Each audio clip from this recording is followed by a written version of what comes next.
The 7 are running. Swan Draft Handicap. Light flashing, racing. Fairly even line away. He took hold of Weapon Son immediately. One of the first to get going from the inside, Bruce Almighty, hustling through, wants to hold the lead. And away very quickly is Keshi Boom. She'd fired right up here, not expecting that. And Pike's going to have the job now of trying to settle her down as Bruce Almighty holds. Investment Strategy over on the inside third, just in front of Fast Flicker, Ginger Green. Followed further back by Weapon Son. And dropping out last of all is Russian to the Bar. At the 1,000 now they head. Bruce Almighty goes through to lead by a length. Running second, Keshi Boom, the favourite over on the outside, had the neck arch right up there and she's travelling very keenly. Investment Strategy occupies third spot down on the inside, next in front of Fast Flicker. A length and a half, Ginger Green, Weapon Son, and seeing them all at the back end of proceedings is Russian to the Bar. At the 650 and about to leave the Riverside, Bruce Almighty snuck a length and a half clear from Keshi Boom. Over on the outside, Ginger Green peels off, going with it as well, Fast Flicker. On the inside, ridden along, Investment Strategy kicks up to try and hold that spot in a bunched up field. Russian to the Bar and Weapon Son. They are tightly packed up coming into the home straight where Bruce Almighty leads the way. Pike's having to ride along Keshi Boom. Investment Strategy gets that rails run to come after the stablemate Ginger Green. Russian to the Bar, winding up. Weapon Son cutting through near the inside. At the 100, Investment Strategy had hit the front, but Russian to the Bar pounces upon it.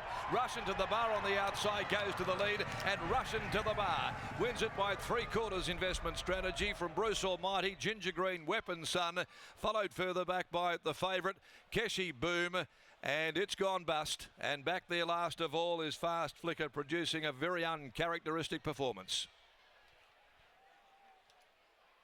Russian to the Bar is the winner, ridden by Chris Parnham. Number 5. To the Bar, he's back in winning form, which is great to see. He was last in running. They didn't look to set a great tempo out in front, but Russian to the Bar was able to overcome the perceived pattern of the day, only 2 races in, and come down the middle of the track really nicely, Scott. Well, exactly right, Lockie. I mean, what really helped him was that Ginger Green took off a long way from home and gave him that beautiful cart into the race. But I think the maps were all thrown out the window as soon as the gates opened, because no one expected Keshi Boom to jump that quickly. And Neville Parnham thought that Investment Strategy would cross from barrier 2, but it was his old boy that showed a bit of spring in his step in Bruce Almighty and took up the lead. In the end, it worked out beautifully for Chris Parnham and Luke Fernie. And as Tessa said, he was the best looking horse in the yard, and he was the first emergency for the Group 1 today. And it just goes to show out to the miles what he needed, and he wound up nicely over the top of them late. Investment Strategy, he was brave in second. Neville Parnham pre-race suggested that he would potentially be the leader in the small field of 7, but he didn't have the speed to go with them. In saying that,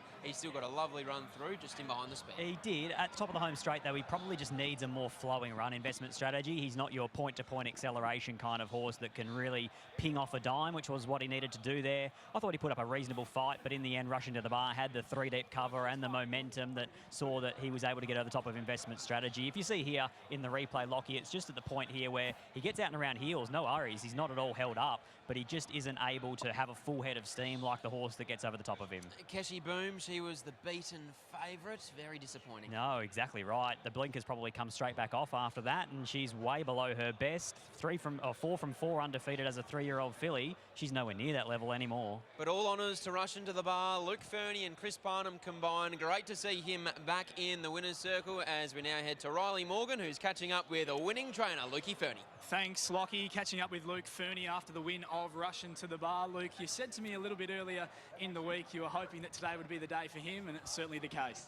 Yeah, and I actually asked Chris if we could go forward on him today, and he wasn't too keen, and the horse wasn't too keen to get to the front either. So I'll shut up and just train the horse and let Chris ride him the way he wants to, and it's turned out good. He's a good horse. Obviously, we had him in the Northerly later on today. Didn't quite get a run. That's a bit of a blessing now, I think. You must have been happy in the run when Chris was able to lob into that 3-wide moving line on the back of Ginger Green, getting that cart into the race as they did pack up a bit on the corner.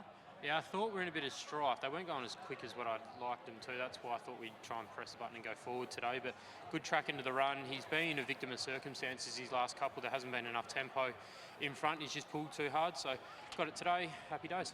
He burst onto the scene as a 3-year-old, this horse, and then clearly didn't appreciate those wet tracks through the winter. Has it been a bit of a process and a slog to get him back to his best? He didn't appreciate my training through winter. I stuffed all that up, so it wasn't necessarily his fault, but just happy to get him back on top today. Brian does a lot of work with him, and he's gone fantastic. What about Celestial Storm a little bit later on in the program? I thought she trialled up super behind the stablemate Bravo Centurion. What are the expectations with her at her first start here in WA?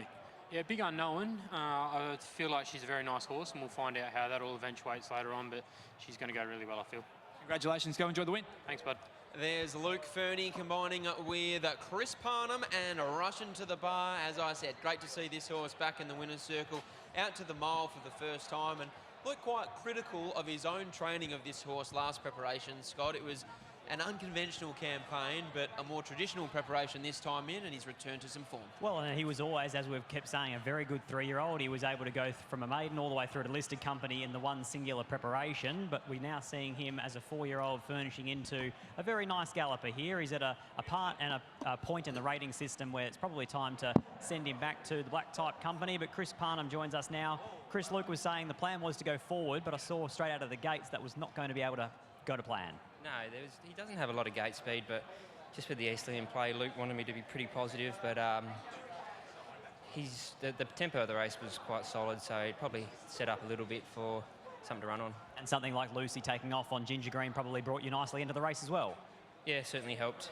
Gave me a nice toe into it, and yeah, I knew I had a fair bit of horse coming to the corner, and yeah, he let go like a good horse and got the job done. It's nice and warm today. We won't keep you too long. Well done. Thank you. And there's Chris Parnham combining with Luke Fernie and Russian to the bar. A big day for the Luke Fernie yard, and perhaps an even bigger day for Chris Parnham in the saddle. But they take out the Swan Draft handicap. On the other side of the break, we'll be taking a look at Neville Parnham's team from track work on Tuesday morning, and then we'll be back for the first at Geraldton.